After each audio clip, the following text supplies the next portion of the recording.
Bonjour à tous et bienvenue sur Nyon Région Télévision pour un nouveau débat. Quelle place pour le théâtre et en particulier le théâtre amateur dans notre région? Comment relever les défis lorsque l'on a envie de monter sur scène ou d'organiser un spectacle? Voici les questions que nous allons nous poser au cours des prochaines minutes. En compagnie d'Ariane Karcher, professeure de théâtre, bienvenue. Merci. Avec Bonjour. nous également Berthe Rochaniambal, qui est présidente de l'association Génération Partage, bienvenue à vous. Merci. Et puis Jean-Luc Fournelly, écrivain et organisateur d'événements culturels.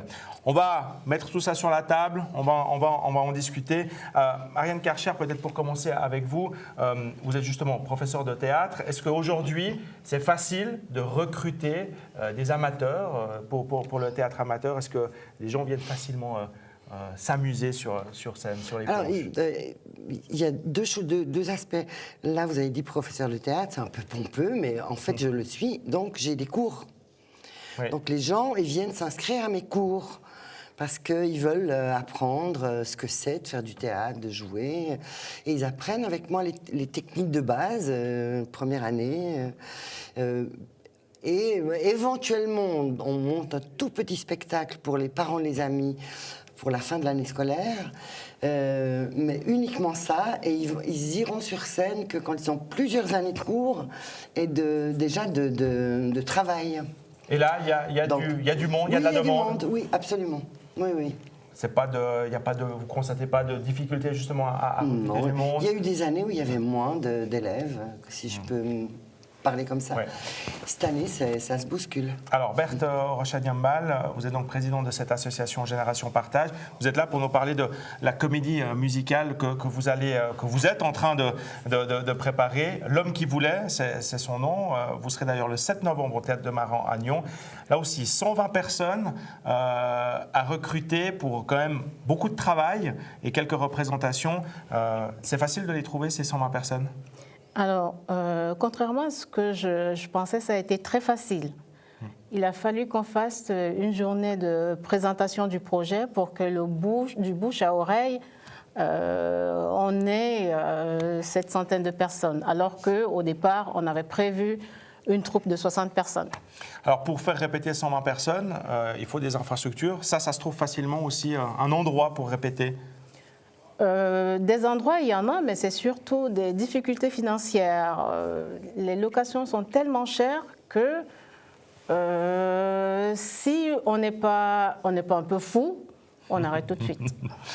Il faut être un peu fou, Jean-Luc Fournelly aussi, hein, quand on se lance dans ce milieu-là. Vous êtes écrivain, vous organisez plusieurs spectacles. Alors vous, plutôt avec des professionnels, c'est facile de mettre sur pied des spectacles quand on voit la pléthore d'offres qu'il y a aujourd'hui? Alors justement, le spectacle que disons que j'organise s'appelle au départ Nyon dans ta gueule. Maintenant, il tourne alors. On a gardé comme marque, si vous voulez, dans ta gueule. Et quand on va dans n'importe quel endroit, on prend le nom de l'endroit où on joue, Lausanne, Fribourg. On aimerait bien jouer à Gland d'ailleurs. Oui. Et puis, on se réjouit de l'entendre celle-là. Et puis, c'est dommage d'ailleurs que madame ne soit pas venue. Et alors, moi, en fait, j'ai pensé le spectacle pour pouvoir le jouer partout, avec un minimum de répétition, pour pas justement forcément avoir des frais de location, des choses comme ça à payer. Et c'est un spectacle vraiment, je dirais, un petit peu tout terrain, et que je peux faire avec ces professionnels ou semi-professionnels, parce qu'il ne faut pas non plus se leurrer, il y en a beaucoup qui sont semi-professionnels et qui passent pour des professionnels. C'est tout un travail, disons, que j'ai opéré en pensant à la conjoncture qu'il y a actuellement en Suisse romande. Aujourd'hui, on l'a dit, il y a énormément de choix pour les gens, que ce soit culturel, sportif, la télévision aussi, évidemment. On est toujours très occupé. Comment faire pour se démarquer quand on a un spectacle, quand on veut attirer du monde à son spectacle? Alors, nous, en l'occurrence, c'est un spectacle plus ou moins de stand-up. On dit que c'est un spectacle de stand-oops, nous, parce que justement, comme c'est des fois un peu bancal, etc., il y a pas mal de petits couacs. Mais ça, le public est relativement friand, d'ailleurs, des petits couacs qu'il peut y avoir sur scène. Et on se distingue parce qu'il n'y a pas du tout, on ne fait pas de ça à l'américaine, si vous voulez. On fait ça un petit peu à la vaudoise, tranquillement, et tout, ce qui donne un côté un petit peu racé à la chose. Et voilà, maintenant, on ne présente pas chaque comédien entre pas et dit bonsoir, ça va, vous allez bien. Parce qu'au bout du 5e qui dit ça, on n'en peut plus. Ouais. Ce qui est le cas dans les spectacles, disons, de stand-up un peu plus habituels. Et voilà, nous, c'est là où on essaye de se distinguer. On prend aussi des nouveaux. On prend des petits risques, quoi. Ouais. Et puis on se bouge un peu, on n'attend pas une pile de projets qui arrivent. Et on est curieux, on va voir, ah celui-là il a l'air marrant, celui-là. Voilà. Ouais. Ariane Karcher, vous regardez, hein, vous suivez énormément le théâtre dans la région. Est-ce que vous avez l'impression qu'il y a un vrai public qui est là, qui est fidèle, mais qu'il faut constamment aller chercher d'un autre côté ? Oui, c'est une question. Je ne sais pas si je peux répondre à cette question en somme. Ce que je constate, c'est que je crois que les troupes amateurs ont leur public. Chaque fois que je vais voir une troupe amateur, je suis épatée de voir combien il y a du monde. Donc là, moi, je me fais pas de soucis vraiment, sauf pour les top modestes, qui se définissent pas comme une troupe amateur vraiment, puisqu'on bosse tellement et il y a eu tellement d'écoles derrière et d'apprentissage que moi, je les considère comme des semi-professionnels, mais une fois de plus, qu'est-ce que ça veut dire ? Nous, on essaye aussi de chercher une forme théâtrale qui est pas du vaudeville, qui est même pas des pièces écrites la plupart du temps, c'est des créations, c'est du théâtre de l'absurde. Donc, c'est pas évident de trouver un public en ce qui nous concerne. Ouais. Voilà, je parle égoïstement. Autrement, moi, je pense qu'il y a du public pour tout. Mais comment faire ? Il me semble. Vous dites que c'est quand même difficile, effectivement, de trouver un public, de l'élargir aussi, hein, parce qu'il faut toujours essayer d'aller chercher justement un nouveau public, il faut le renouveler. Et là, qu'est-ce qu'on a comme petit truc, comme petite astuce pour justement essayer de faire venir du monde au théâtre ? Il faut être bon à chaque fois pour que les gens se disent « Ouh là là, ceux-là, je vais les revoir. Ouais. » Ils ont un prochain spectacle. Ah, qu'est-ce qu'ils ont fait cette année ? Après, avoir évidemment des listes d'adresses, nous on a un petit système de communication comme ça, pour faire savoir, on s'offre des affiches. Bon, ça coûte de l'argent ? Bien sûr. Il faut des moyens. Il faut avoir un budget. Il faut le trouver. Je veux dire, les acteurs participent eux-mêmes. Ils payent de leur poche le droit de jouer. Oui. Et on fait appel, là, la ville de Nyon nous a soutenus, on a des petites aides de certains petits sponsors, on a des donateurs, on a quelques recettes quand même, sans faire payer très cher nos entrées, et puis on arrive normalement à s'en sortir comme ça. Alors vous avez évoqué justement la question du prix, hein, sans faire payer trop cher l'entrée. Oui. Ça c'est une des difficultés, parce que si on veut être innovateur, si on veut être un peu original, très vite, ça coûte un petit peu d'argent. Donc, comment réussir à trouver le bon équilibre entre dépenser de l'argent d'un côté pour attirer le public, puis d'un autre côté, rester attractif d'un point de vue financier au niveau de l'entrée pour vous, Berthe Rochat, par exemple ? Mais je pense que pour nous, dans notre cas, il y a beaucoup de bénévolat.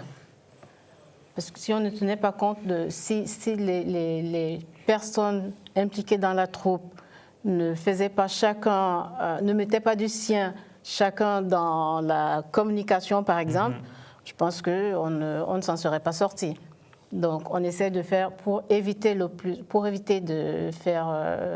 d'avoir beaucoup de dépenses. On essaie chacun d'entre nous de s'impliquer, de faire de la publicité, de faire des choses qui peuvent nous amener à faire le moins de dépenses possible. Jacques Fornelli, il faut rester attractif au niveau du prix, c'est très important. Ça. Alors nous, on est attractif au niveau du prix par rapport aux humoristes qui viennent jouer à Nyon-Dantagueux, par exemple Nathanaël Rochat, Frédéric Crozio, c'est des gens qui sont venus et qui ont peut-être des fois gagné 200 francs, vous voyez ce que je veux dire. Donc ils viennent pour faire des tests, ils viennent parce qu'ils aiment jouer et tout. Et comme on est plus ou moins copains, eh bien ils me font une fleur en venant ça. Et le public devrait savoir que c'est vraiment une fleur, parce que c'est des gens qui ont d'autres choses à faire, où ils pourraient gagner peut-être un peu plus, et tout, mais là, ils ont cette envie de communiquer leur humour au plus grand nombre. Et nous, donc, c'est 25 francs, c'est pas cher. Et le nom aussi, je voulais peut-être revenir sur le nom, Niant dans ta gueule, c'est quelque chose qui peut éventuellement attirer aussi. C'est un peu provocateur, justement. Et... On trouvait ça bête et rigolo, et effectivement, auprès du public, ça a eu un certain succès. Nyon, donc N-Y-O-N au départ, et bizarrement, par exemple, il y a des gens de théâtre un petit peu plus classiques qui ont dit qu'ils n'aimaient pas le nom.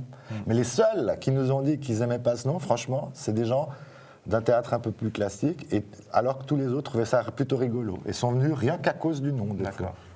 En conclusion, Ariane Karcher, est-ce que vous avez l'impression que l'avenir du théâtre, amateur ou professionnel, dans la région, il est plutôt radieux, ça se porte bien, il y a encore de belles années devant nous? Absolument, alors, je suis convaincue. En tout cas, merci beaucoup. Petit tour de table rapide sur votre actualité, pendant que Ariane Karcher se remet de sa petite toux. Allez, Berthe Rochat, on l'a dit, vous, c'est pour bientôt votre comédie musicale. Alors, c'est pour le 7 novembre 2015 au Théâtre de Maran, à Nyon, à 19h30. Ensuite, les 21 et 22 novembre, à la Grande Salle des Palerges. L'homme qui voulait, venez nombreux et vous n'allez pas le regretter. Jean-Luc Fornelli. Alors, j'ai le vernissage de mon nouveau livre qui aura lieu à Payot, rive gauche, à Genève, le 5 décembre, dès 17h. Merci beaucoup. Ariane Karcher, vous vous êtes remise, vous arrivez. Mais je vous écoute. On vous écoute, on est tous. Oui. Votre actualité, si vous en avez. Enfin non. Les tops viennent de jouer, les tops modestes, au sommet du gouffre. Ceux qui ne l'ont pas vu, tant pis pour eux. C'était en septembre à l'usine à gaz. Vous avez quelques extraits, je crois, dans vos tiroirs que vous mettrez peut-être. Et vous verrez le travail que nous avons accompli. Excusez-moi, c'est la cata. Merci beaucoup, Ariane Karcher. Remettez-vous tranquillement. Merci beaucoup à vous également, Berthe Rochat Nyambal et puis Jean-Luc Fornelli, d'être venus sur ce plateau pour évoquer justement l'avenir. Vous le voyez, pour le moins radieux et prometteur du théâtre, qu'il soit amateur ou professionnel, dans la région. Rendez-vous de notre côté sur notre site nrtv.ch, sur notre page Facebook, pour revoir toutes les différentes émissions de notre chaîne. Et rendez-vous également la semaine prochaine pour un nouveau rendez-vous d'actualité et puis un nouveau débat.